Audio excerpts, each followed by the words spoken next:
Hindi ang pagbabantay ni Marge ang makatulong sa kanya para malaman ang tinatago ni Paulo. Walang iba kundi itong si Adrien. Dahil sa galit ni Adrien at inggit kay Paulo, sisirain niya itong si Paulo dito kay Marge. At samantala, walang kaalam-alam itong si Paulo na sa mga oras na yon ay alam na ni Marge kung nasaan siya.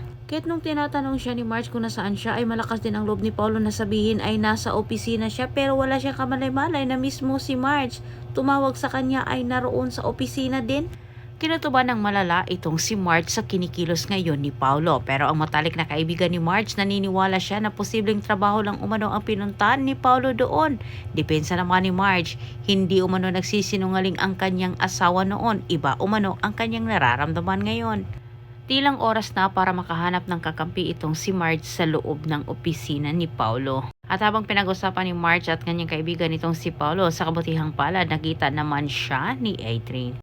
Alam naman ito na ang hinahanap ni Marge ay si Paulo. Kahit sinabi din niya nakita umano niya ang dalawa kasama si Thea na umalis. Sa puntong ito mas lalong nagugulo ang isip ni Marge. Nagtataka siya kung ano ang ginagawa ng dalawa sa hotel. Dagdag pa ni Marge, kung trabaho umano ang pinuntahan ng dalawa sa hotel, bakit kailangan umano magsinungaling ni Paulo?